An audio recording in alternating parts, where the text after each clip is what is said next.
The glass of wine trembled in my hand as I watched the burgundy liquid catch the candlelight, remembering how I'd woken up on the bathroom floor after every single Sunday dinner for the past 6 months. My brother-in-law, Marcus, stood across the dining room, his surgical gloves still tucked half visible in his jacket pocket, the same sterile blue I'd glimpsed last week when he'd insisted on pouring my drinks. The room tilted slightly, that familiar fog creeping into my peripheral vision even though I hadn't touched tonight's wine yet. Hello, everyone. Thank you for being here with me today. Before I start my story, I would love to know what city you are joining me from. Feel free to share it in the comments. Now, let me immerse you in this story. My fingers released the glass. It shattered against the hardwood floor, deep red spreading across the blonde planks like a wound opening. Every head in the room turned. My husband David, rising from his chair. My daughter Keisha, freezing with a serving spoon suspended over the roasted vegetables. Marcus, taking one calculated step backward toward the kitchen doorway. I'm not drinking anything tonight. The words scraped out of my throat, rough and certain. David's hand reached toward my shoulder, his wedding band catching the light. I stepped sideways, watching his confusion bloom into something harder as I moved away from his touch. The family photos on the wall behind him seemed to mock me. 15 years of Sunday dinners captured in silver frames, and I couldn't remember the details of a single one from this year. Marcus cleared his throat, that smooth physician's tone sliding into place. "Gloria, you look pale. Maybe you should sit down." His concern sounded practiced, clinical. I catalogued every micro-expression crossing his face, the slight tightening around his eyes, the way his left hand drifted toward his jacket pocket before stopping himself. My pharmaceutical training from 20 years ago suddenly crystallized into sharp focus. The unexplained bruises on my arms, the 6-hour gaps in my memory, the blood tests my doctor couldn't explain, markers suggesting sedative exposure but dismissing it as lab error. I pulled my phone from my cardigan pocket, fingers moving with deliberate precision as I opened the video recording app. The red dot appeared in the corner of the screen. Marcus's eyes tracked the movement, his posture shifting from relaxed to rigid in the span of a heartbeat. "Tell them what you told me an hour ago." My voice carried across the sudden silence, steady despite the adrenaline making my legs shake. "When you thought I was still unconscious in the guest room." Keisha set down the serving spoon with a clatter. David's confusion transformed into something sharper, more alert. Marcus remained motionless near the kitchen doorway, calculating. I'd woken up on the guest bed 30 minutes earlier, the familiar chemical taste coating my tongue. Marcus's voice drifting through the cracked door as he spoke on his phone. Casual, matter-of-fact, describing dosages and timing like he was discussing a patient case study rather than his sister-in-law. Gloria's thumb pressed harder against the phone, anchoring herself to its solid weight as the room contracted around her. The overhead light caught the beads of sweat forming along Marcus's hairline. His hand completed its aborted journey to his jacket pocket, extracting a small orange prescription bottle that rattled with damning clarity in the crystalline silence. The bottle hit the mahogany table with a plastic clatter that reverberated through Gloria's chest cavity. She watched David's gaze drop to it, watched his face drain of color as recognition flickered across his features. The prescription label faced upward. Lorazepam, a name that wasn't hers, issued by a clinic 3 counties away. Her brother-in-law had been systematic, careful, using pharmacies outside their network. Keisha moved first. Her chair scraped backward across hardwood with a sound like tearing fabric. She snatched the bottle before Marcus could react, her acrylic nails clicking against the plastic as she rotated it under the chandelier light. The quantity was substantial. Too substantial for legitimate use. "You've been putting this in her food?" Keisha's words emerged flat, factual. She'd always been the practical one, the family mediator who dealt in evidence rather than emotion. Marcus's jaw worked soundlessly. Gloria tracked the movement of his throat as he swallowed, cataloged how his weight shifted toward the doorway behind him. The pharmaceutical knowledge she'd shelved after leaving the field 2 decades ago flooded back with crystalline precision. Lorazepam caused retrograde amnesia, memory suppression, the exact symptoms she'd been experiencing for 14 months. 14 months of family dinners every other Sunday. 14 months of lost hours and bruises she couldn't explain. David rose slowly, his chair scraping backward with controlled deliberation. His fingers splayed flat against the table surface, pressing down until his knuckles blanched white. The muscle in his jaw twitched in the rhythm Gloria recognized from their 22 years of marriage. Restrained fury building behind carefully maintained control. "How long?" David's question emerged barely above a whisper, but something in his stillness made Marcus flinch backward. Gloria's phone continued recording, the red dot pulsing like a heartbeat in her peripheral vision. She'd positioned it deliberately, capturing Marcus's face, the prescription bottle now clutched in Keisha's trembling hand, the spreading comprehension on David's features. Evidence, irrefutable and time-stamped. Marcus's back hit the doorframe. His fingers wrapped around the trim, knuckles whitening as his gaze darted between his wife, his brother, and Gloria. The measured physician's demeanor cracked at the edges, revealing something desperate underneath. His tongue darted across his lower lip. Gloria was becoming erratic at these gatherings, Marcus said, each word emerging too practiced, too rehearsed.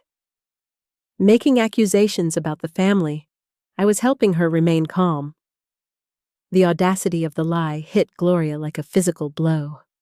Her free hand gripped the table edge, feeling the carved wood grain bite into her palm. She forced herself to remain planted, to keep the phone steady, to let him continue talking.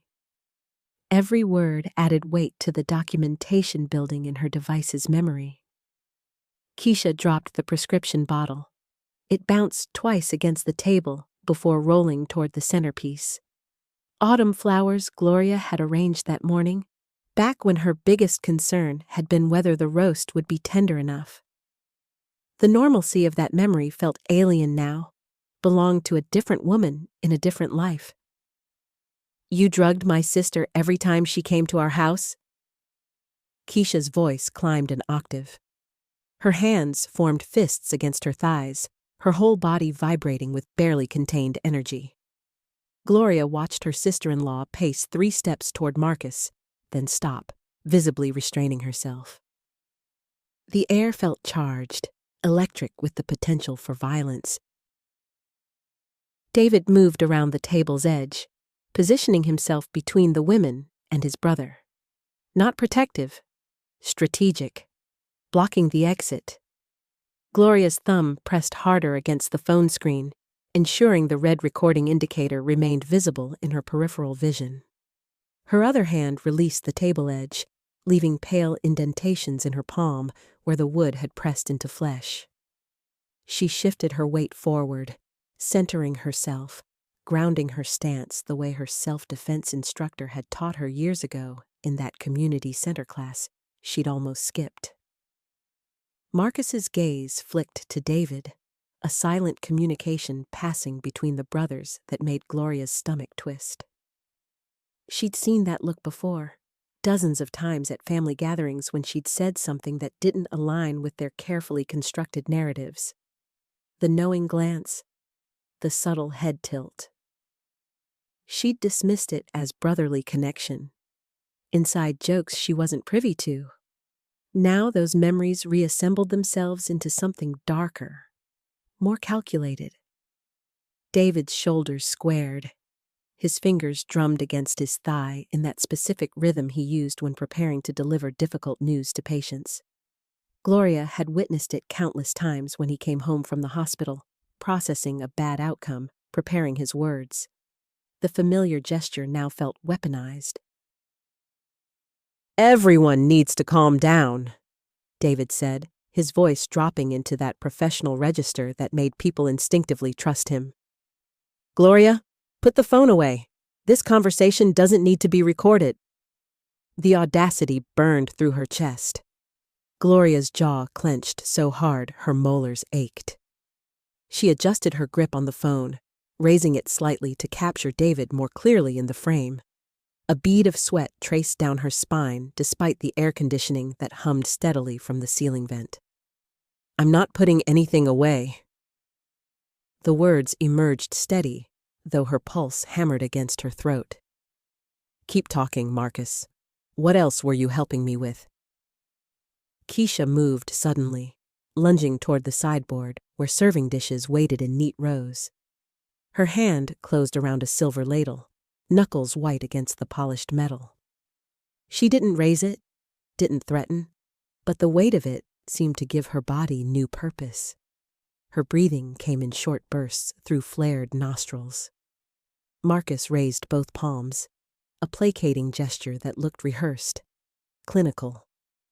He'd probably used it in countless emergency room situations, calming agitated patients while nurses prepared sedatives.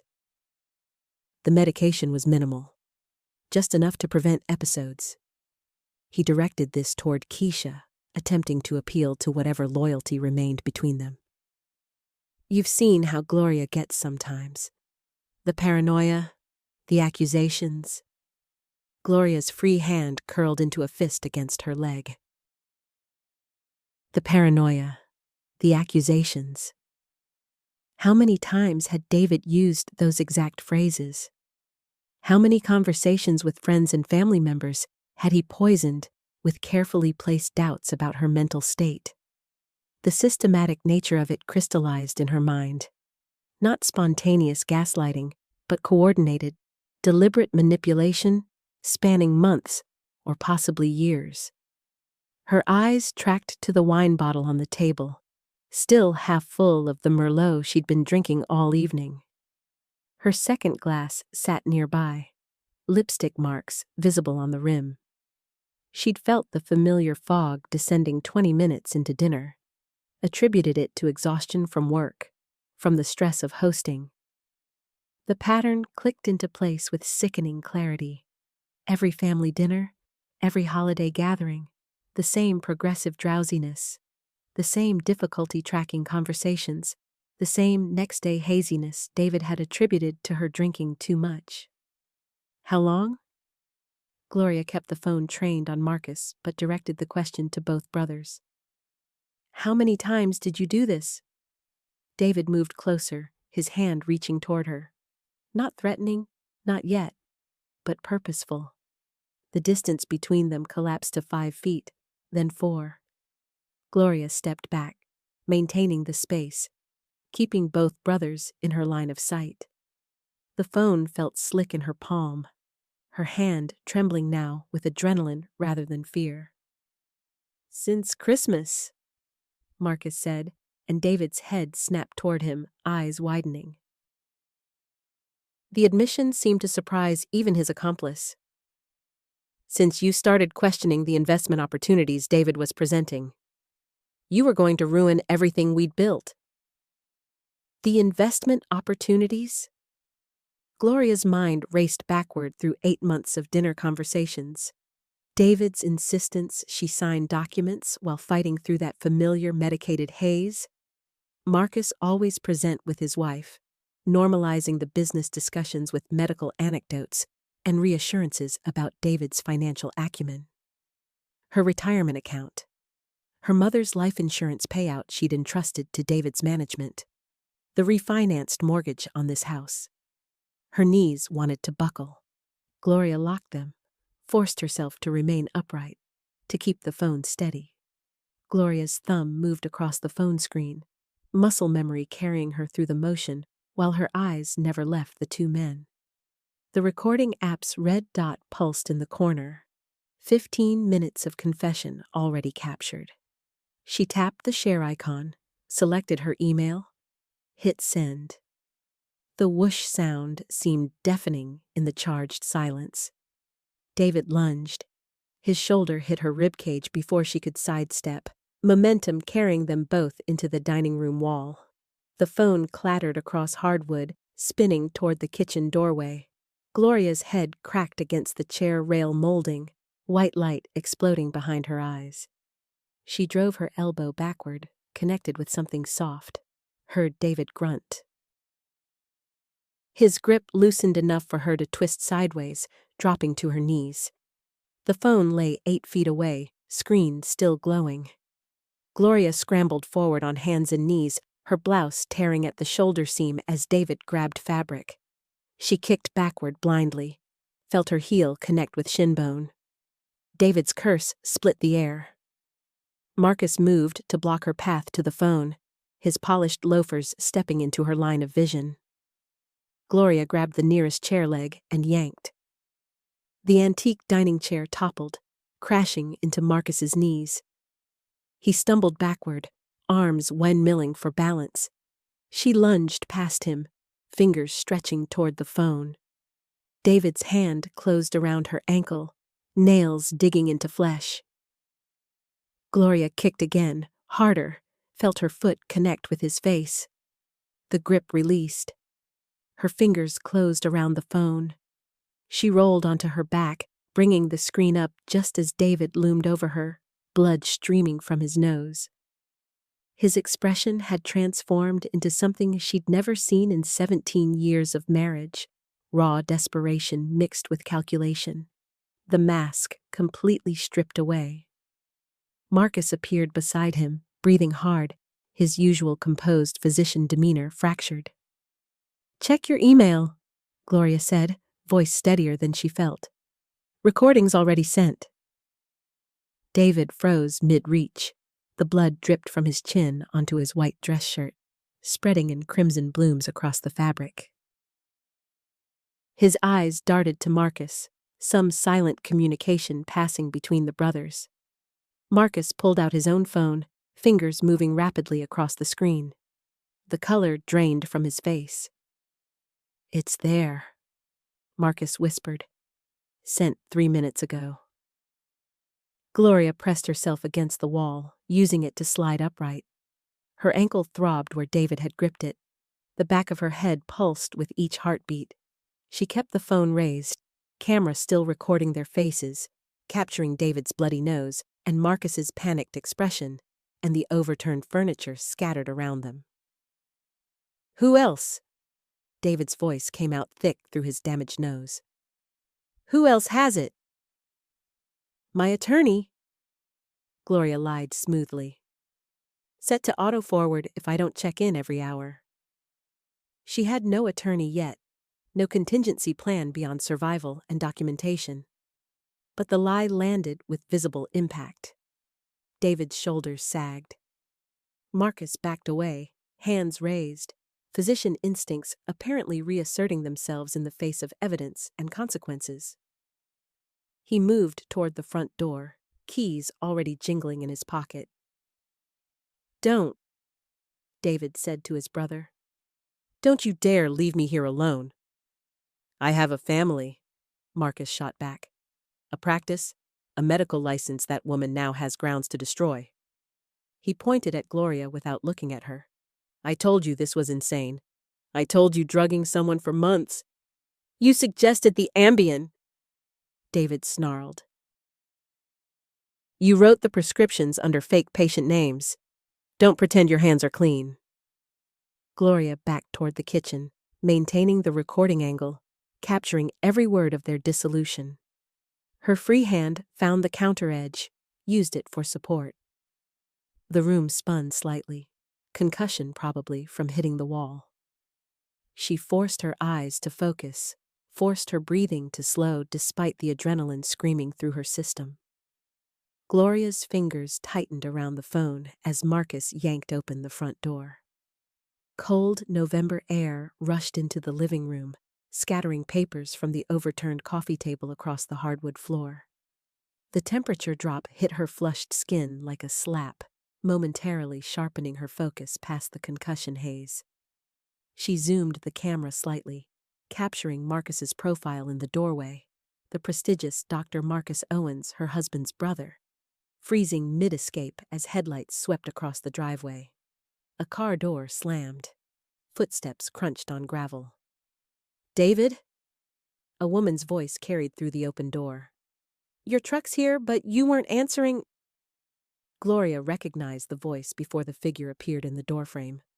Bethany Chambers, David's younger sister, stopped dead when she saw the scene inside. Her shopping bags from Target hit the porch with a plastic crunch. Her eyes moved from David's bloody face to Marcus's guilty posture, to Gloria standing in the kitchen doorway with her phone raised. "Jesus Christ," Bethany whispered. "What happened?" David's hand moved toward his sister, palm out in a calming gesture Gloria had seen him use 1,000 times, the reasonable gesture of a reasonable man. Her stomach turned, watching him shift modes so seamlessly, blood still dripping from his nose onto his shirt collar. "Bethany, go home. This is between me and Gloria." "Like hell it is." Bethany stepped fully inside, her nurse's training evident in how her gaze cataloged injuries and evidence. She looked at Gloria's swelling cheek, the defensive marks on her forearms, the phone still recording. "Glo, are you okay?" Gloria's throat tightened at the genuine concern in Bethany's voice. They'd been friends once, before the drugging started, before Gloria's memory problems had created distance in every relationship.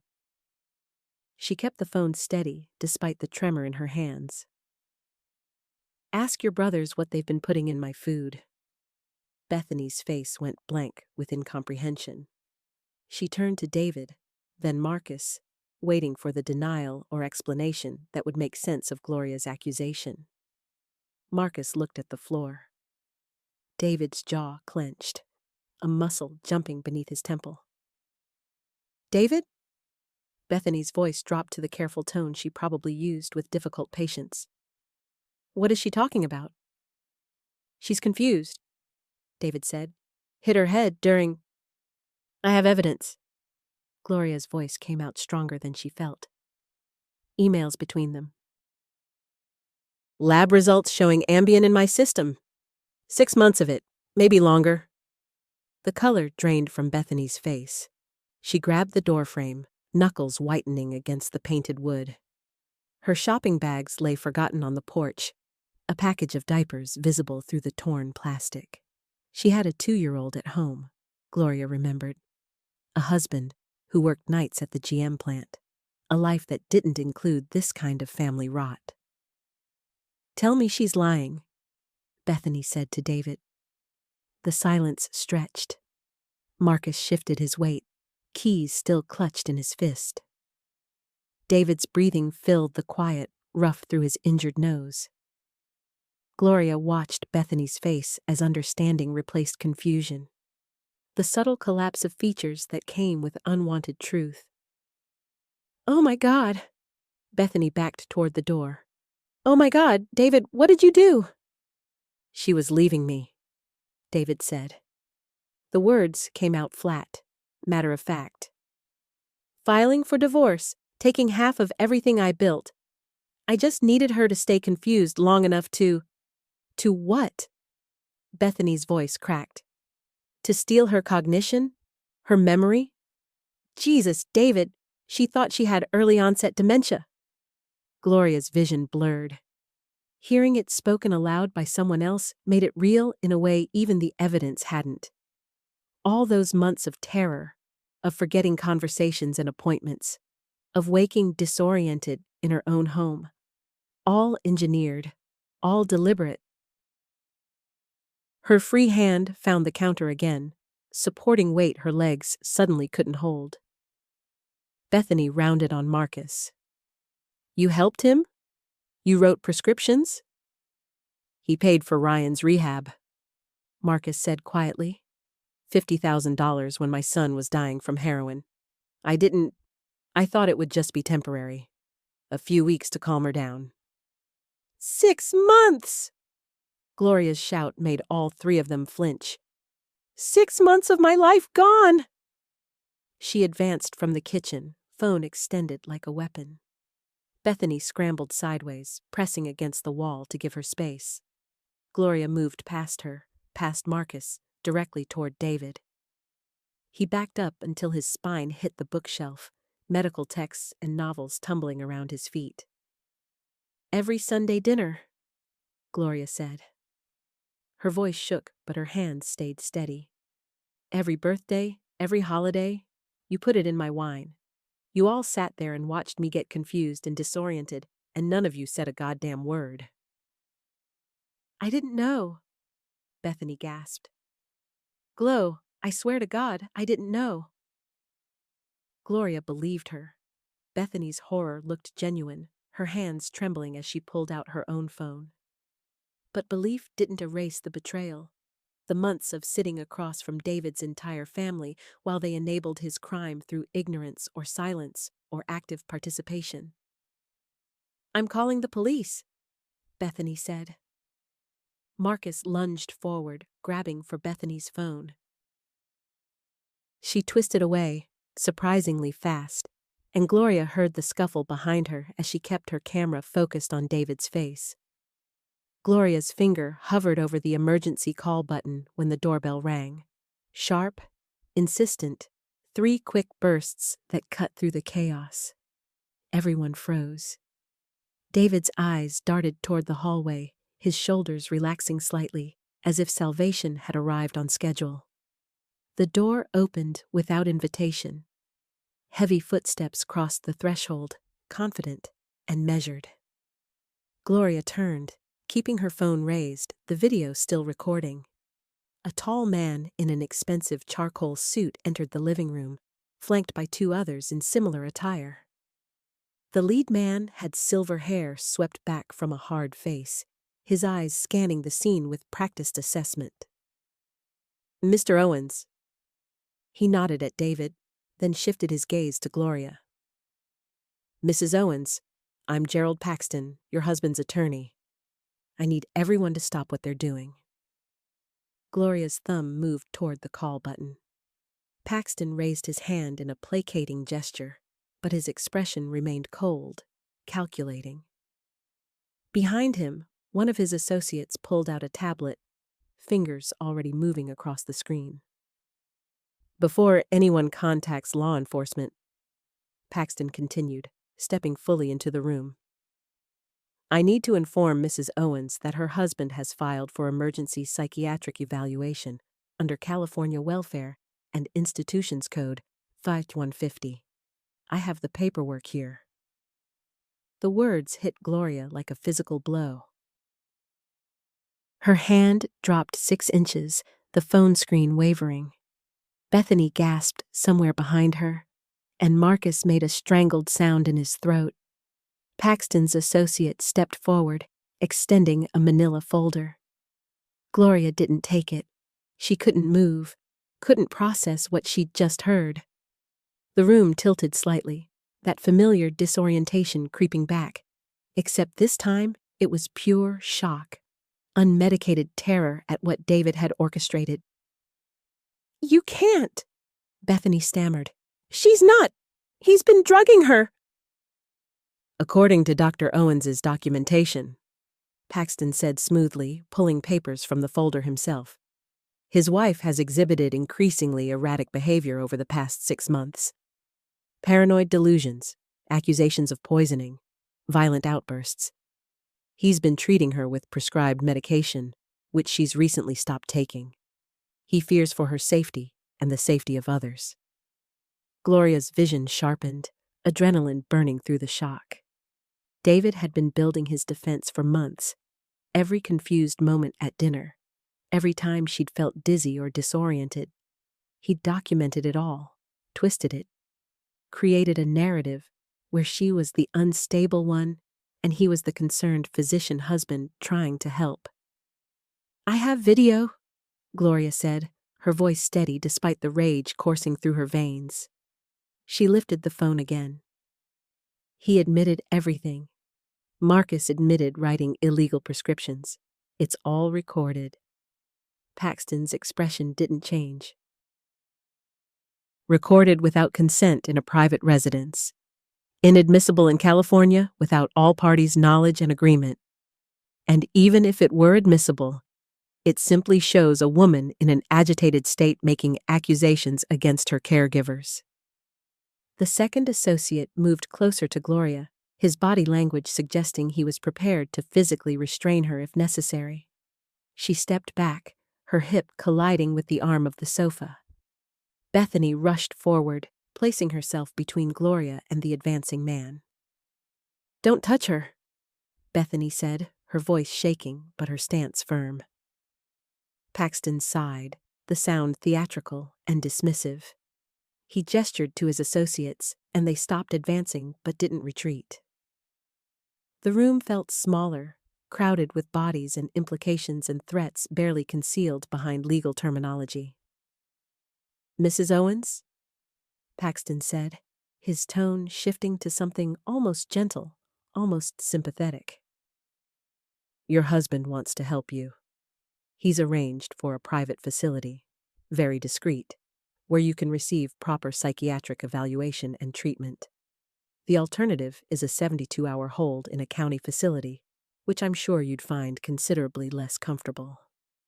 Gloria's mind raced, sorting through options that narrowed with each passing second. A psychiatric hold meant forced medication, forced evaluation. Doctors who would see David's carefully constructed documentation first and believe the narrative of a concerned husband over the claims of a supposedly unstable wife. She'd be locked away, silenced, while David destroyed evidence and solidified his story. Her phone buzzed in her hand. She glanced down at the screen, saw the notification from her cloud storage. "Video upload complete." The recording was saved, backed up, beyond David's reach even if he took her phone. Marcus moved from his position near the wall, his face ashen and older somehow, the weight of his complicity aging him in real time. He approached Paxton slowly, hands raised in a gesture of surrender or pleading. "This is wrong," Marcus said quietly. "Gerald, I know you're doing your job, but this is wrong. She's not mentally ill. David's been drugging her. I wrote the prescriptions. I can testify to that." Paxton turned to Marcus with an expression of mild interest, as if observing a particularly fascinating insect. "Dr. Owens, are you confessing to writing illegal prescriptions? Because I'd be very careful about what you admit in front of witnesses. The California Medical Board would be quite interested in such a confession." Marcus's face drained of color. His hands dropped to his sides, his body sagging with the realization that his career, his license, his entire professional life balanced on a razor's edge. David had trapped them both, leveraged Marcus's guilt over his son's addiction to create a co-conspirator who now had too much to lose by telling the truth. Gloria's phone buzzed again. Another notification, this one from an unknown number. "Received your message. En route. 15 minutes. Teresa."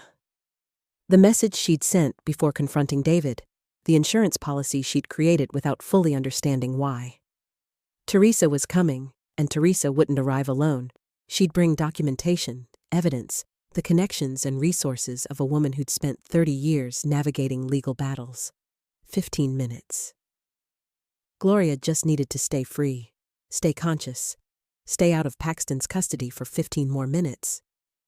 Gloria's fingers tightened around her phone, the glass case slick with sweat from her palm.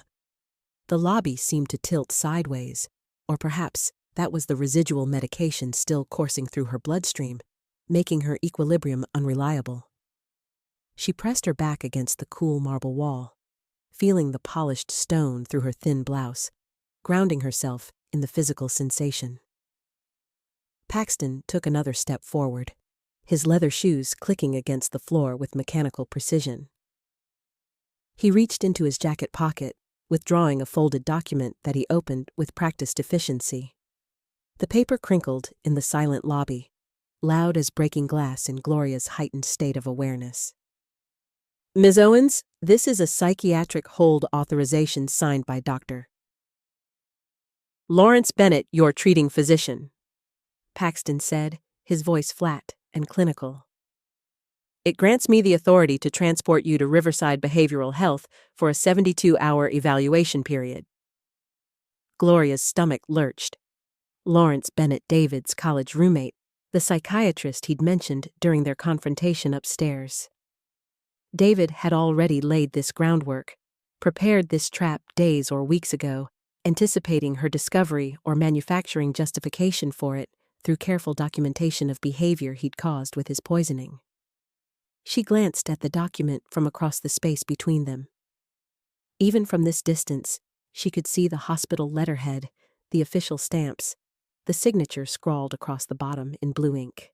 Everything legitimate, everything legal, everything designed to paint her as unstable, while David maintained his position of concerned family member seeking help for a troubled relative. Marcus moved to Gloria's side, his body language protective but tentative.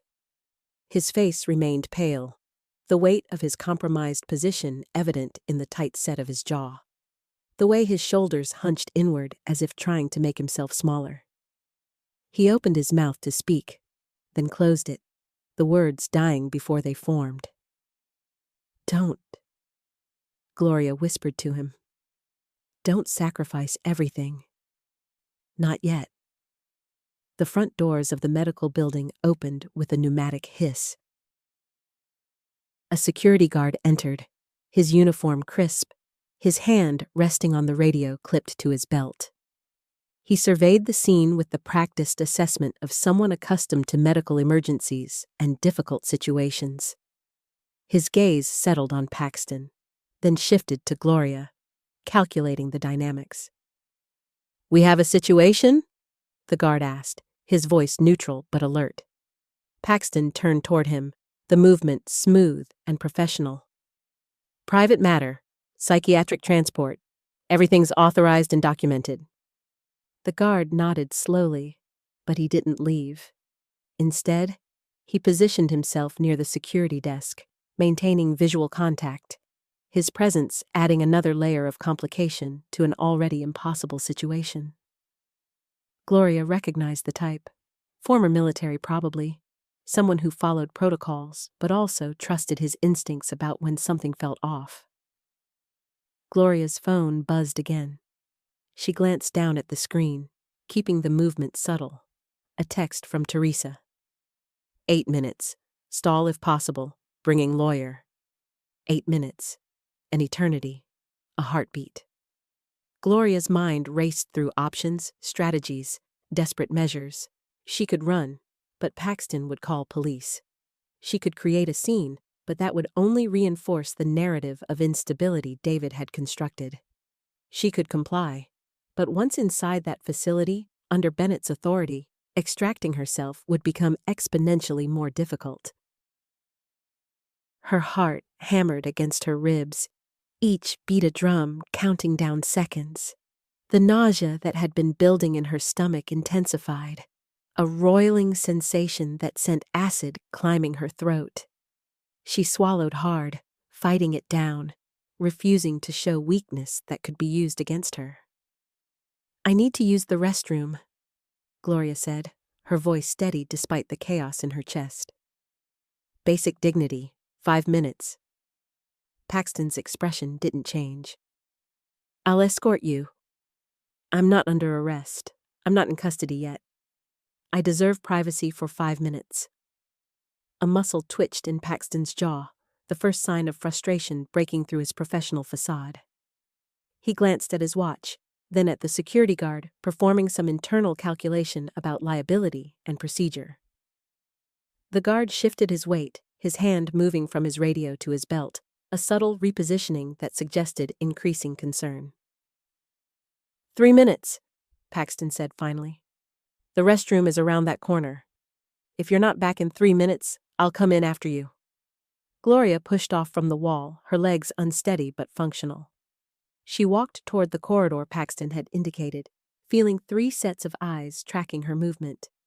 Her phone remained clutched in her hand, the screen still glowing with Teresa's message.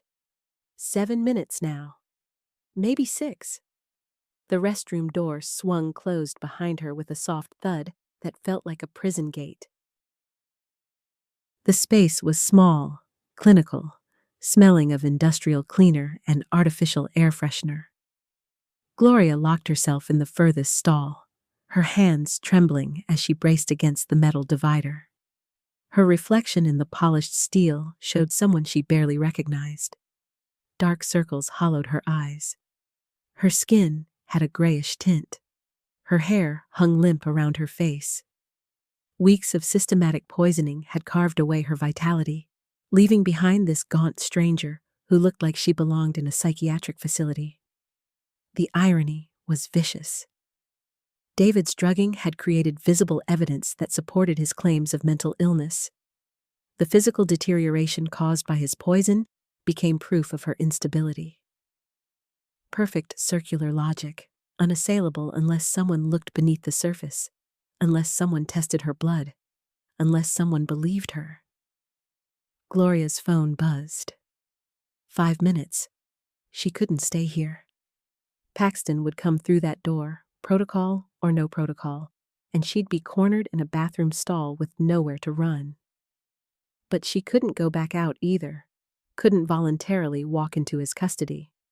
The window above the sink was too small, too high, and probably alarmed. Trapped.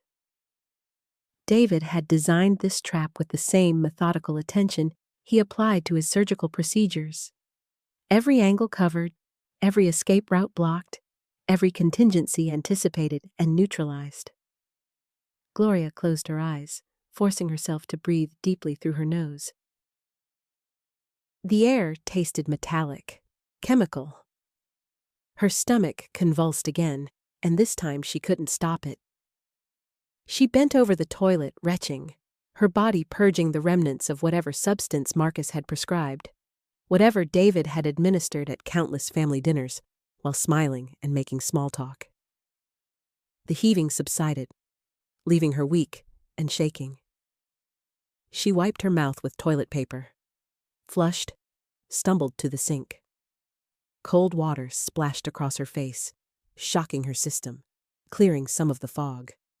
She looked at herself again in the steel mirror, seeing past the deterioration to the person underneath. Still there, still fighting. The restroom door opened. Heavy footsteps echoed on tile. "Time's up, Ms. Owens," Paxton's voice called out. Gloria straightened her spine, smoothed her blouse, and walked out of the stall with her head raised. Paxton stood near the door, his expression impassive, but his posture conveying impatience. Behind him, through the open door, Gloria could see Marcus pacing near the lobby entrance, his phone pressed to his ear. "I'm ready," Gloria said, the lie tasting bitter. They walked back into the lobby together, Paxton maintaining a careful distance, close enough to grab her if she ran, far enough to seem professional rather than threatening. The security guard remained at his post, but his attention had shifted. He was looking toward the entrance, toward the parking lot beyond the glass doors. 2 cars had pulled into the circular drive outside. From the first emerged Teresa, her silver hair catching the morning light, her suit immaculate despite the early hour. From the second came a woman Gloria didn't recognize, tall, sharp-featured, carrying a leather briefcase that screamed attorney. Behind them, a third figure, a man in a police uniform, but wrong somehow. The uniform slightly different than local police. Marcus ended his call and moved toward Gloria, his face showing the first hint of hope she'd seen since this nightmare began. federal jurisdiction," he said quietly. Teresa called in connections from her advocacy work. "That's a U.S. Marshal." Gloria's knees buckled slightly, but she locked them before anyone could notice. The morning light streaming through the glass doors suddenly seemed brighter, sharper, as if the world had clicked into focus after weeks of fog. Lawrence erupted from his position near the conference room. His shoes squeaked against the marble floor as he launched himself toward the entrance, his hands already raised in a gesture that looked like greeting but read like panic. His face had gone the color of curdled milk. "Officers, there's been a misunderstanding." The marshal stepped through the door first, his hand resting casually on his belt. Behind him, Teresa moved with the precision of a woman who had orchestrated takedowns before, her heels clicking in measured rhythm. The attorney, the sharp-featured woman, swept past them both, her briefcase swinging like a weapon. Paxton's grip on Gloria's elbow tightened. She felt his fingers dig into the soft flesh above her bone, felt the tremor running through his hand. His other hand moved toward his hip, toward the weapon she'd noticed earlier holstered beneath his jacket. Gloria twisted hard to the left, dropping her weight and yanking her arm downward. The self-defense class from 5 years ago, the one Marcus had insisted she take after the neighborhood break-ins, came flooding back through muscle memory. Paxton's fingers slipped, caught on her sleeve, then released as the fabric tore. She stumbled forward 3 steps, her shoulders screaming where she'd wrenched it, but she was free. Lawrence lunged sideways, trying to intercept the marshal's path. His briefcase swung up in an arc that could have been accidental but wasn't. The marshal sidestepped smoothly, his hand now firmly on his holstered weapon, his other arm extending to shove Lawrence backward into the reception desk. The collision sent a potted plant crashing to the floor. Soil exploded across white marble like a wound. Marcus was moving before Gloria registered his intention. He vaulted over the low coffee table in the waiting area, scattering magazines, and positioned himself between her and Paxton. His stance was wrong, too high, too open, but his fists were raised and his jaw was set. "Don't," he said, the single word carrying more weight than any speech. Paxton's hand hovered over his weapon. The security guard from the desk had finally abandoned his post, radio crackling, moving toward the cluster of bodies near the entrance. His movements were uncertain, untrained. A man paid to watch monitors who'd never expected actual violence. Teresa's voice cut through the chaos like a blade through silk. "Lawrence Bennett, you're being detained for questioning regarding multiple counts of illegal drugging and false imprisonment." She produced a document from her jacket, the paper crisp and official. "Federal investigation into pharmaceutical fraud and interstate criminal activity." Lawrence's face transformed. The panic drained away, replaced by something cold and calculating. He straightened from where the marshal had pushed him, brushed soil from his expensive slacks, and turned to face Gloria directly. "You can't prove anything," he said, but his eyes told a different story. They flickered to the hallway leading to the conference rooms, to the offices beyond, to wherever he'd hidden the evidence. Gloria felt her body moving before her mind caught up. She pushed past Marcus, past Paxton, who seemed frozen in indecision, and sprinted toward that hallway. Her flats slapped against marble, then carpet, as she ran deeper into the building. Behind her, shouts erupted, the marshal ordering her to stop, Teresa calling her name, Lawrence's footsteps pounding after her. She knew this building.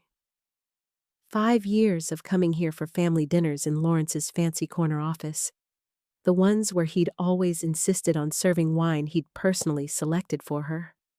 The ones where the room would start spinning around dessert, where Marcus would have to help her to the car, where she'd wake the next morning with gaps in her memory like missing teeth.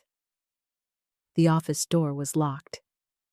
Gloria's shoulder hit it hard, pain radiating down her injured arm, but the door held firm. Lawrence's footsteps grew louder behind her. She could hear his breathing, ragged and desperate. Her fingers found the decorative vase on the hall table.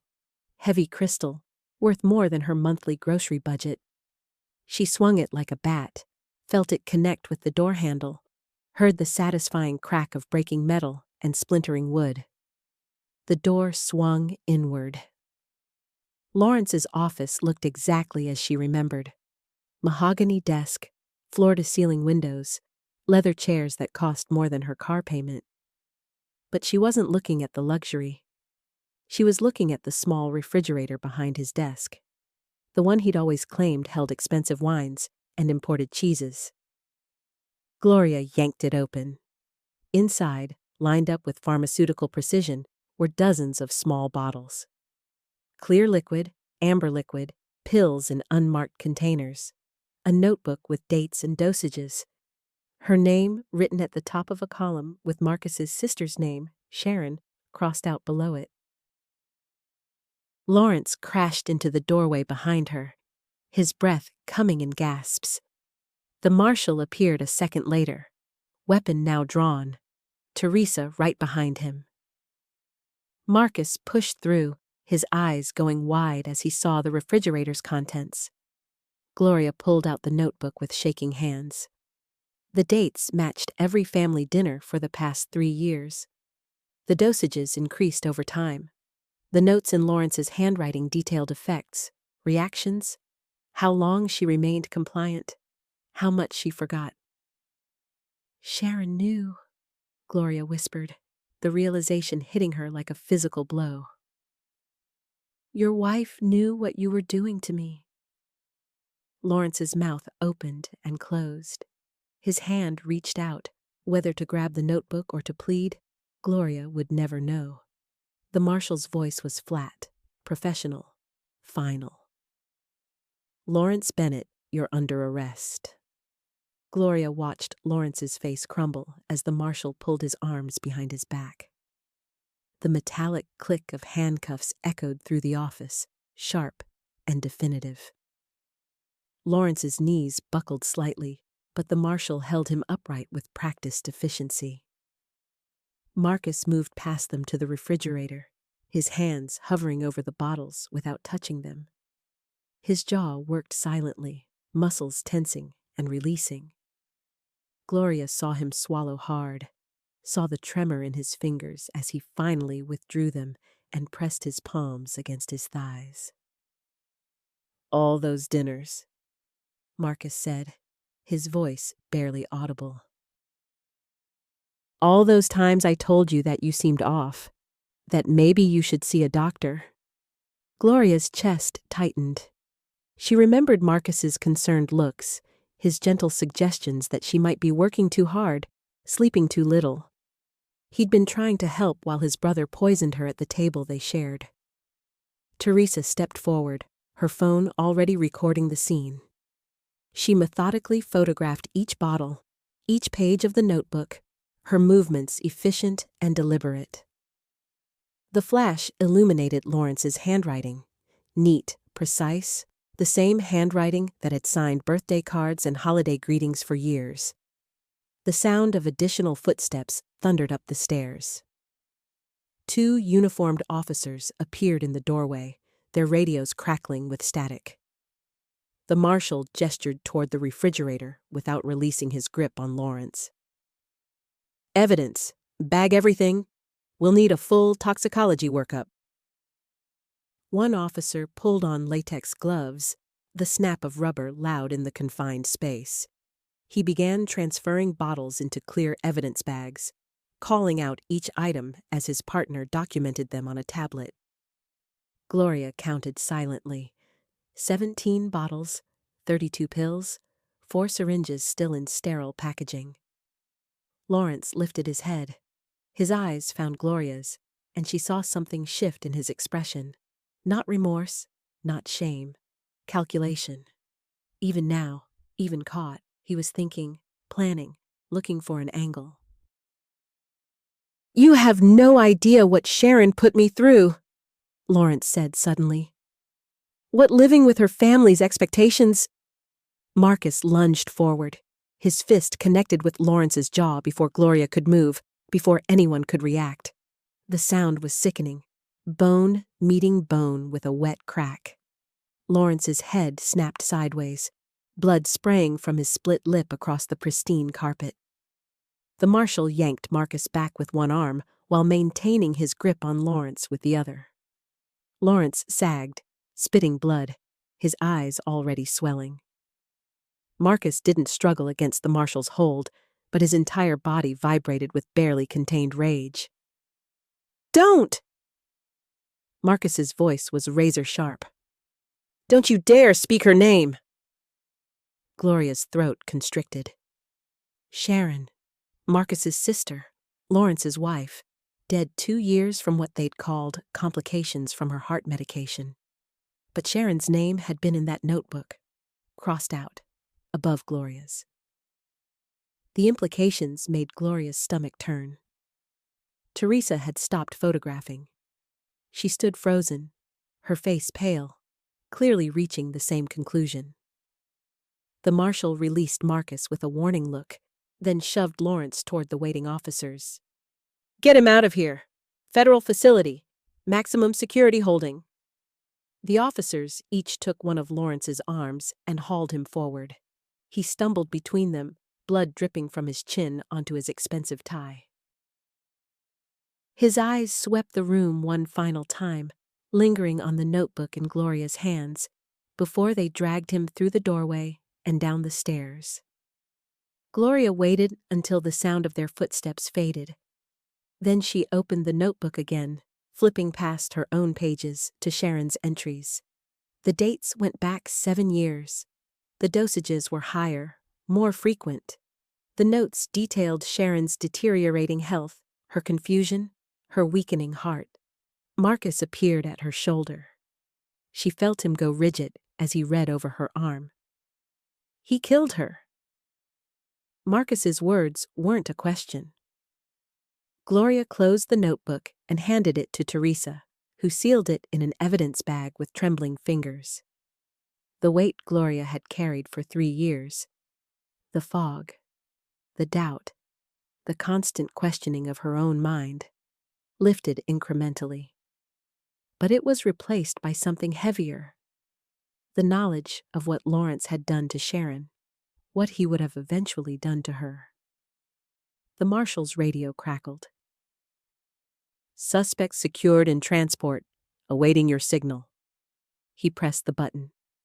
Proceed to facility. I'll follow with the witnesses. Gloria moved to the window and looked down at the street. Lawrence's Mercedes sat in the driveway, sleek and black and untouched. The autumn wind scattered leaves across its hood. Everything looked normal from this height, peaceful, ordered, suburban. No indication that a monster had lived here. Marcus joined her at the window, their shoulders nearly touching. Neither spoke.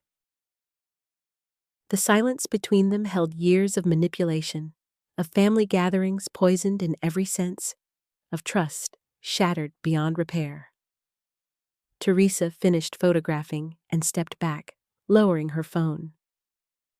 The medical board will need your full testimony. Both of you. Gloria nodded without turning from the window. Below, the transport vehicle pulled away, carrying Lawrence toward consequences that seemed impossibly small compared to what he'd done. Generated story. Gloria stood at the edge of Lake Michigan, waves folding onto the sand in rhythmic patterns that pulled debris back into dark water. 6 months had passed since the trial.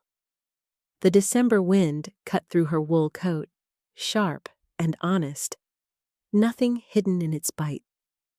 She breathed deeply, filling her lungs until they ached, then released slowly through parted lips. Behind her, footsteps crunched across frozen sand. Marcus appeared beside her, hands buried in his jacket pockets. He'd lost weight since the hearings. They both had.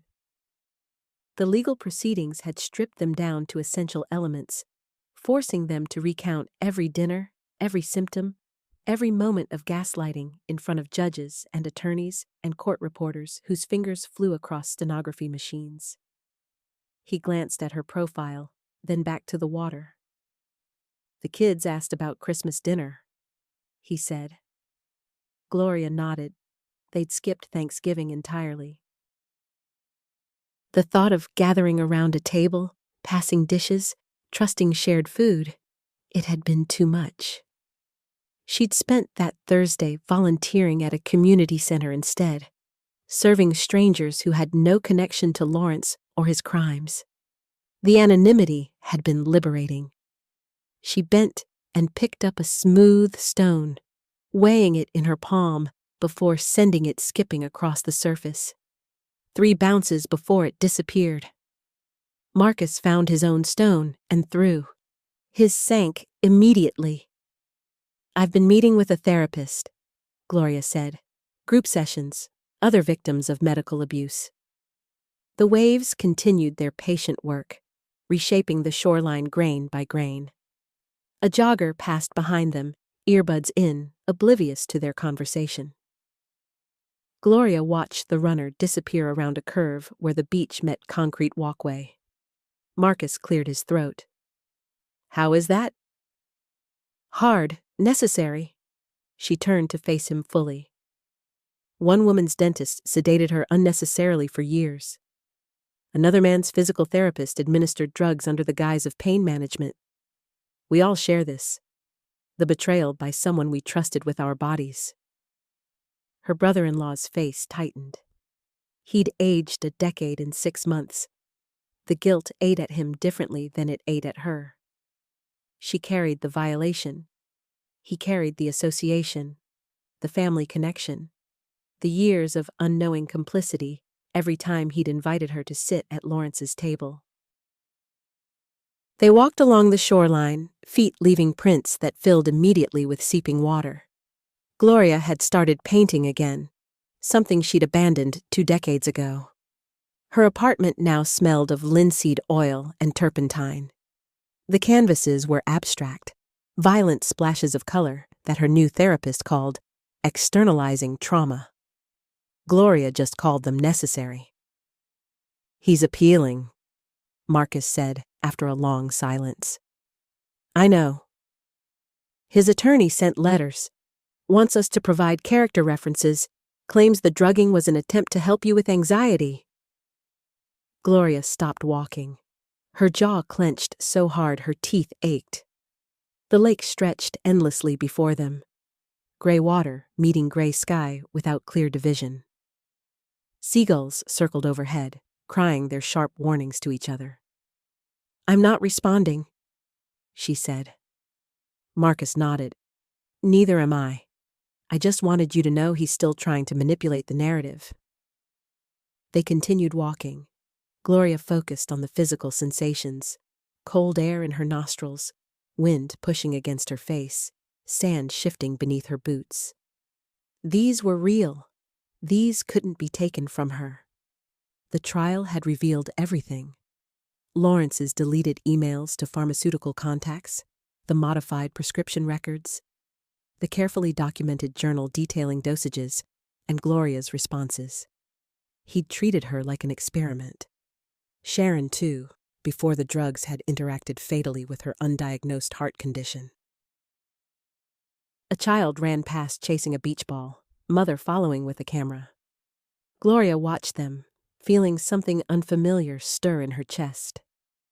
Not quite joy, but its distant relative, the possibility of lightness. "I'm selling the practice," Marcus said. Gloria turned sharply. "What?" "Can't keep working there. Every room, every piece of equipment, it's all contaminated by association." He kicked at a piece of driftwood. "I'm moving to Chicago. Fresh start. Joining a community health clinic on the south side."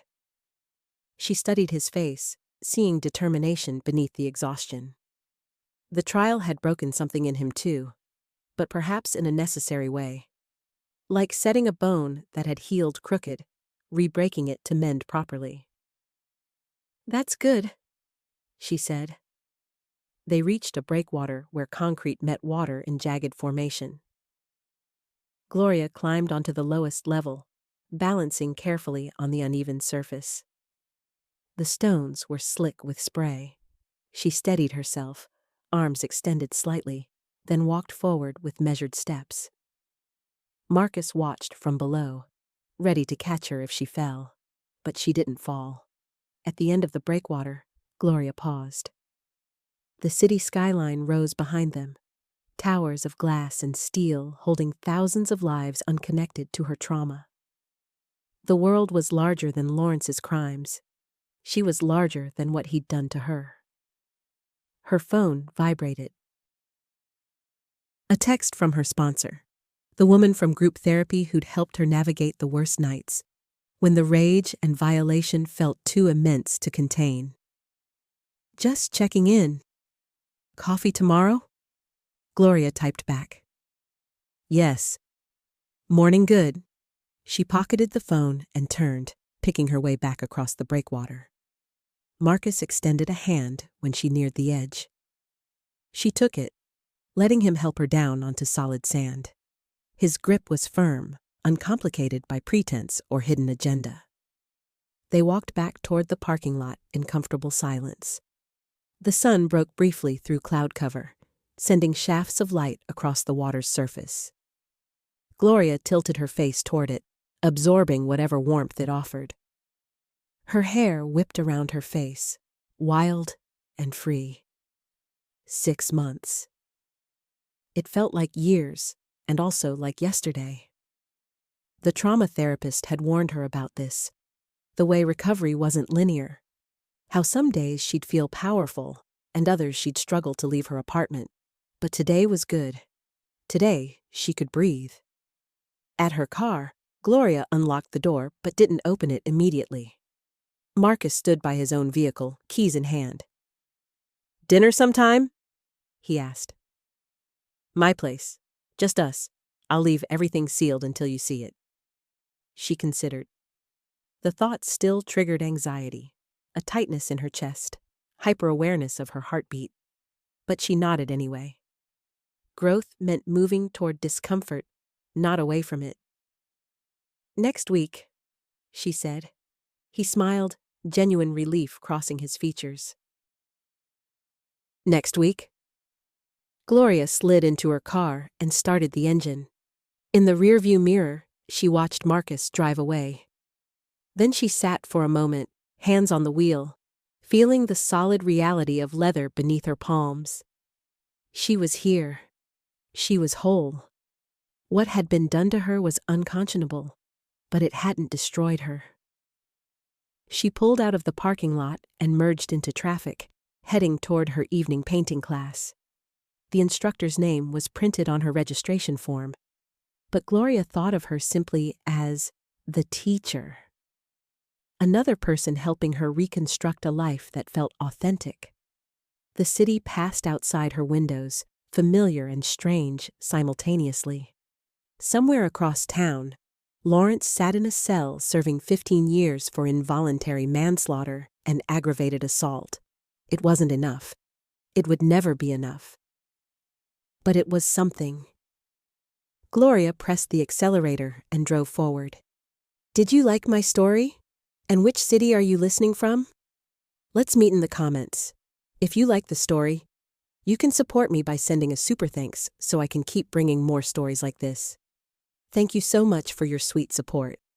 I'm looking forward to your comments on the story." On the screen, you can see 2 new life stories that I highly recommend. There's so much more on my channel. Don't forget to subscribe. See you in the next life story. With love and respect.